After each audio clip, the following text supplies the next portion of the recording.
நாம் எதையெல்லாம் சொல்கிறோமோ அதையெல்லாம் செய்வோம் அப்படின்னு அவர் சொல்லி முடிச்ச உடனே கட்டுறத நம்ம பார்க்கும்போது அக்கா அழுவுது ஏற்று மேடையில. எதிர்க்கட்சி தலைவர் திரு உதயநிதி ஸ்டாலின் இன்றைய முதலமைச்சர் திரு ஜோசப் விஜய் சட்டமன்றத்தில் நேருக்கு நேர் சந்தித்துக் கொண்ட பரபரப்பான உச்சக்கட்ட நிகழ்வு நடந்தது என்ன, யாரும் பார்க்காததை நாம் கண்டுபிடித்து கூற இருக்கிறோம். தமிழ்நாட்டு மக்கள் பெரிதும் எதிர்பார்த்த மகிழ்ச்சியான செய்தி, மகளிருக்கு மாதம் 2500 ரூபாய், வருடத்திற்கு 6 சிலிண்டர், இப்படி பல திட்டங்களை அறிவித்திருக்கிறதா இந்த பட்ஜெட்.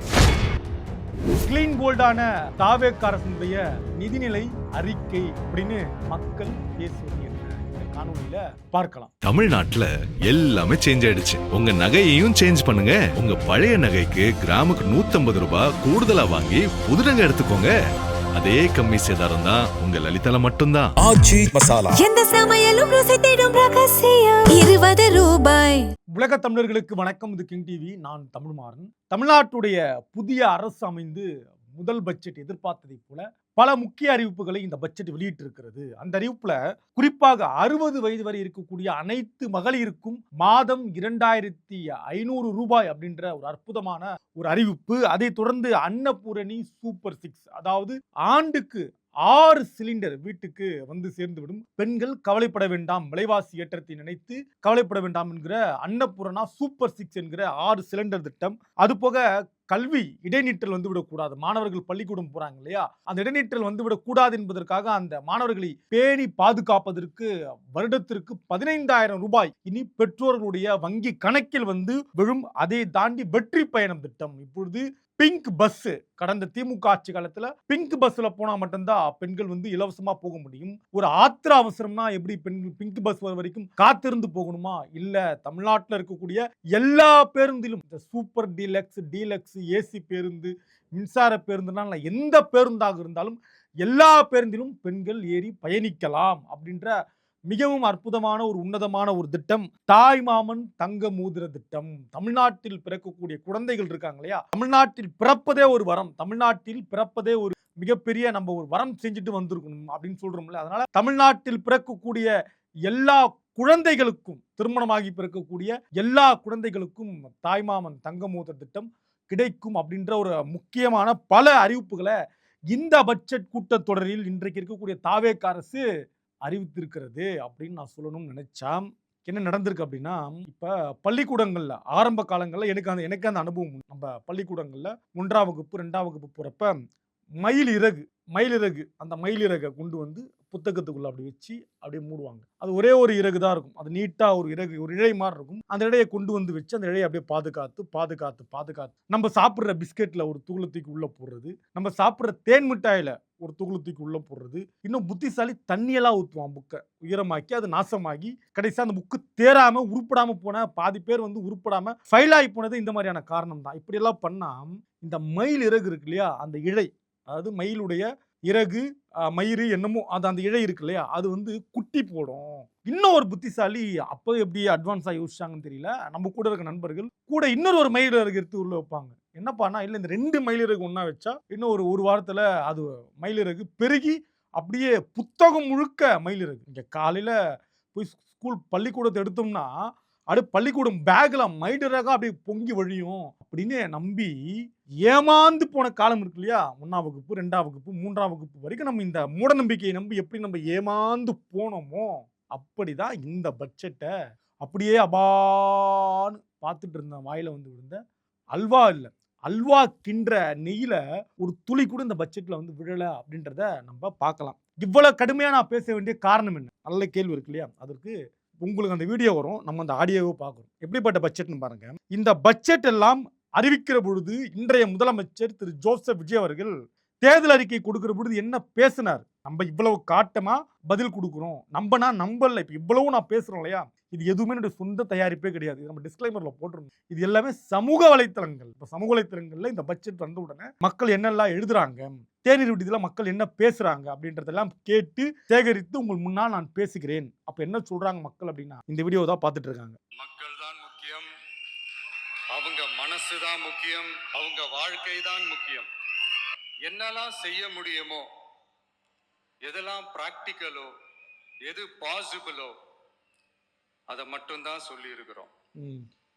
ஆட்சிக்கு வந்ததுக்கு அப்புறம் இதுல சொல்லாததையும் செய்வோம், அது வேற விஷயம்.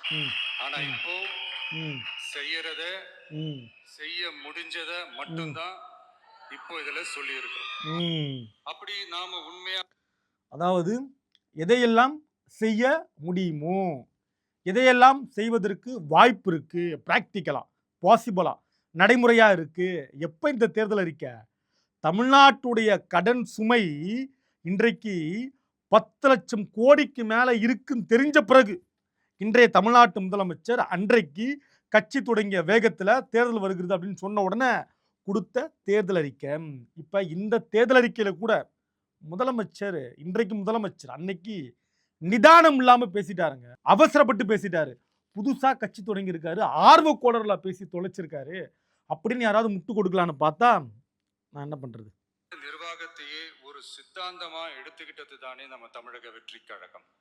அதனாலதான் நம்ம கட்சியோட முதல் தேர்தல் அறிக்கை கூட நேர்மையான உத்தரவாதம்னு சொல்றோம்.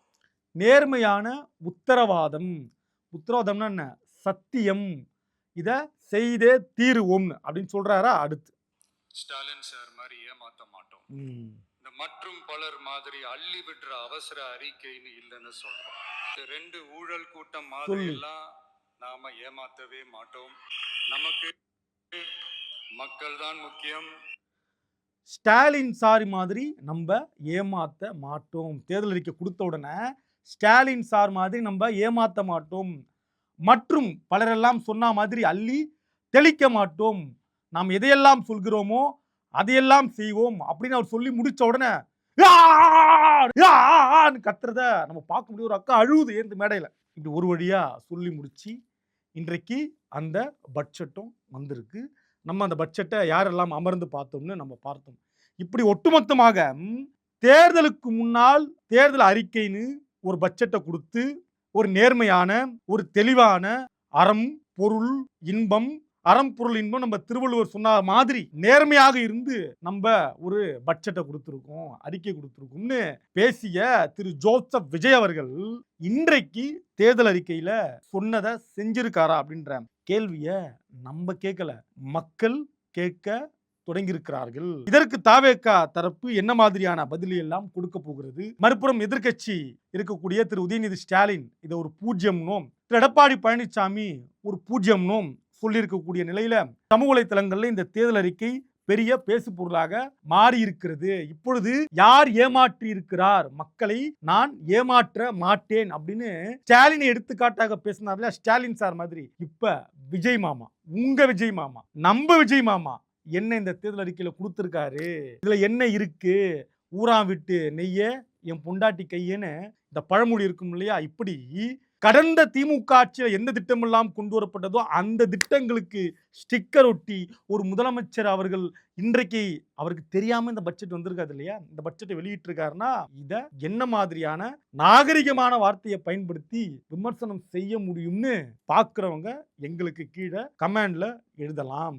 இந்த தாய்மாமன் தங்க மோதிரம் இருக்கு இல்லையா, தமிழ்நாட்டில் பிறக்கிற குழந்தைகள் அப்படி இப்படின்னு, இதுல அன்னைக்கு கொடுக்கிற பொழுது தமிழ்நாட்டில் பிறக்கிற எல்லா குழந்தைகளுக்கும், ஒவ்வொரு குழந்தைகளுக்கும் தங்க மோதிரம். இன்னைக்கு பட்ஜெட்ல ரொம்ப எளிமையா அரசு மருத்துவமனையில் பிறக்கக்கூடிய குழந்தைகளுக்கு தங்க மோதிரம். இப்ப இதை எப்படி பாக்குறது அப்படின்ற கேள்வி வரும் இல்லையா? இது என்ன இப்படி மாத்தி மாத்தி பேசுறது, மாற்றம் மாற்றம் சொன்னது இந்த மாற்றம் தானா அப்படின்னு மக்கள் கேட்க மாட்டாங்களா அப்படின்ற கேள்வியும் தற்போது இருக்கிறது. தொடர்ந்து பேசலாம். இது கிங் டிவி. நன்றி, வணக்கம். கிங் செய்திகளை உங்களுக்கு தொடர்ந்து வழங்குவோர் அதிக மசாலா, அதிக சுவை ஆச்சி மசாலா. உங்களுடைய பழைய நகைகளை எக்ஸ்சேஞ்சில் மாற்றி புதிய நகைகளுக்கு கிராமுக்கு கூடுதலை பெற லலிதா ஜுவல்லரி. இணைந்திருங்கள் கிங் 360 உடன். தமிழ்நாட்டுல எல்லாமே சேஞ்ச் ஆயிடுச்சு. உங்க நகையையும் சேஞ்ச் பண்ணுங்க. உங்க பழைய நகைக்கு கிராமுக்கு 150 ரூபாய் கூடுதலா வாங்கி புது நகை எடுத்துக்கோங்க. அதே கம்மி சேதாரம் தான் உங்க லலிதால மட்டும்தான். ஆச்சி மசாலா. எந்த சமையலும் ருசி தேடும் ரகசியம் 20 ரூபாய்.